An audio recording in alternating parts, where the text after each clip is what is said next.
Hello everybody, welcome back to another episode of your OGR, as today we got game 41 as the Edmonton Oilers went up against the Colorado Avalanche and unfortunately fell 3-2 as the Avalanche made a amazing comeback. Who knew the Oilers wouldn't choke with a 2-goal lead as Mikhail McCarr finished it in overtime, putting the dagger in the Oilers' hearts.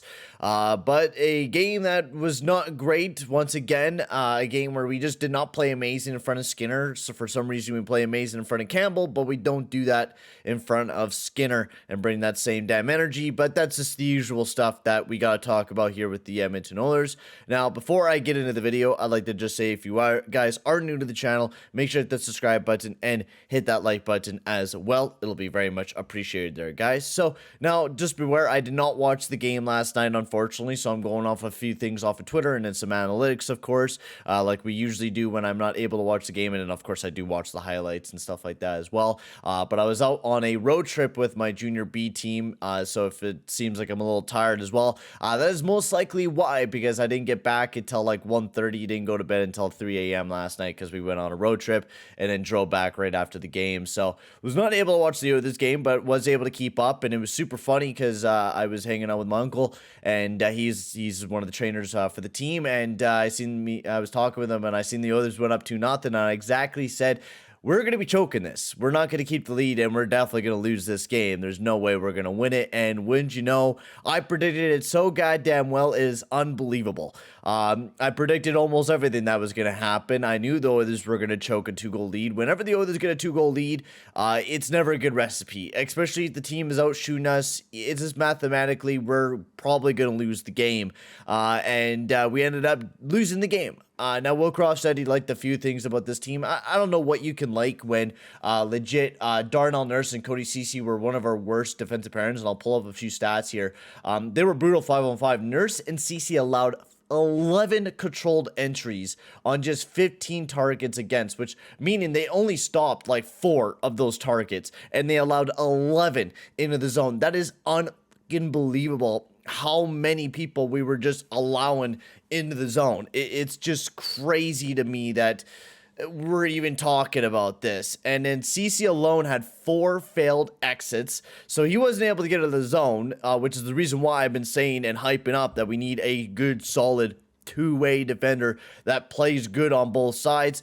I know people are talking about we need a shutdown defender, but generally we need a good defenseman that could play both sides, who could be a really good shutdown defender, but also can move the puck out of our own zone, because it seems like no one is able to move the puck out of our own damn zone. And Nurse was on ice for 21 chances against, which was just absolutely crazy in just their 19 minutes on time on ice during the 5-on-5 action. So crazy, man. Absolutely crazy to me that, that pairing was just atrocious. They were generally atrocious, especially even looking at their on-ice expected goals against was at a 1.843, which usually on average it's about a 1.1, 1.2, which is not amazing, but 1.8 is dreadful, man. That is bad. Like, the defensive pairing alone had 29 shot attempts against. It was just not a good defense pairing, and I've been saying it for months.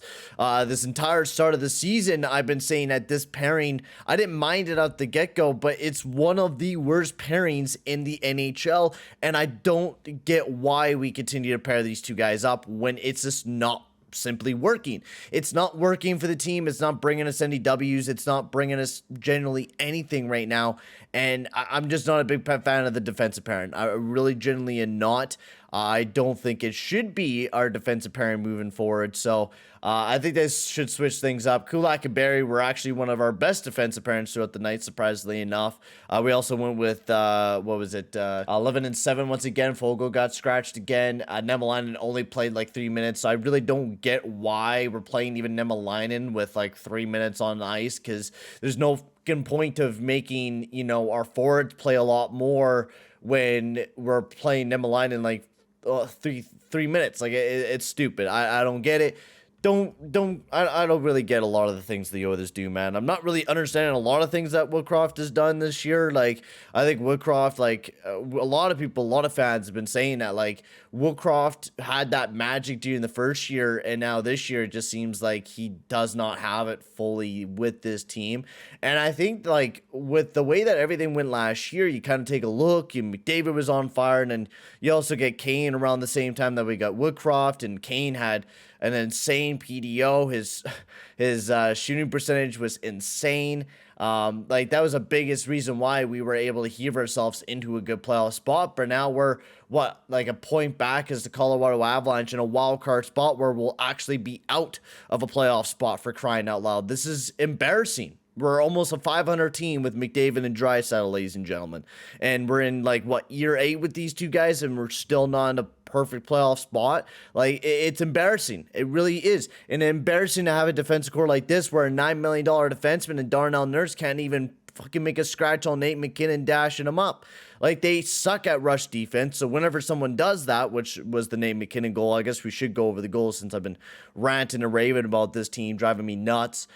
So, first goal of the game was scored by Zach Hyman. He also scored 2 goals in this game. Zach Hyman, both on the power play, both just was able to slip it right through the 5-hole of Georgiev and push him in the net as well. No goalie interference on the play, though, because it already kind of went through the 5-hole anyways, and then Nate McKinnon with an absolute dash past Mr. Darnell Nurse, and then Kulak just going on his knee and letting Brad Hunt take the shot that he wanted to make, and then Cale Makar with the highlight reel goal going end to end, scoring his 10th goal of the season for the Colorado Avalanche to put us to rest and being us 3-2. I mean, yeah, you could say that we got an extra point out of the game and stuff, but like, it's just embarrassing, you know, embarrassing for me to even talk about the fact that we're, you know, 2 points away. So sorry, 2 points away from being out of a playoff spot. You really take a look at points percentage wise, and we're actually not even in a playoff spot right now. If you take a look at points percentage wise, Colorado has a higher points percentage than us, so we would technically be out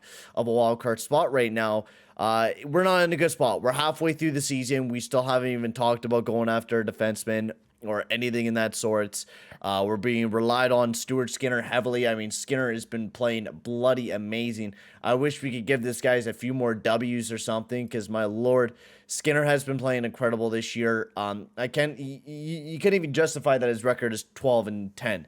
Like, it should be way better than what it is, because he has been incredible for games that like, you should be losing majority of the time. It's embarrassing that we even have to sit here and talk about the same damn things over and over and over again. Because I don't like doing that. I genuinely don't like talking about the exact same crap that we got to go over. But that's just every year with the Edmonton Oilers. And that sickens me, because, you know, with actual good teams, they'll actually work on the fucking problems that they have, and they will fix the problems that they have. With the Edmonton Oilers, we'll just keep the same goddamn problems every fucking year, and we won't be changing them, like, at all. It feels like I have to talk about the same damn thing every single year. 5-on-5 has been doggy doo-doo since Holland's taken over, especially even during Chiarelli's time. Our defense has sucked ever since Holland's taken over, but for like the 1 year with Kleppbaum, and then he got injured, right? So, like, it's just been every single year for the Edmonton Oilers where we just had the same damn problems, and it just continues. It really does continue. It's embarrassing. I can't even believe we are still going in with 8 years of McDavid with Nicholson and the crew. We still cannot do anything about this crappy ass Edmonton Oilers team. So yeah, I'm gonna end the video here, guys. Make sure to check out the live stream tomorrow. I'll be live at 8:30 p.m. Mountain Time. I'm gonna be starting to do a lot more live streams. I'm gonna make a little update video that should be going out tomorrow as well, talk about what's been going on and what's coming next for the channel, because I do want to start doing more content, of course, since I've been kind of slowing down over the busy season. I wasn't able to do too much, but we're gonna be picking back up on some really good content, so I'm really excited about that. But for now, guys, I'm gonna end the video here, and I'll see you guys all in the next one. Adios, amigos.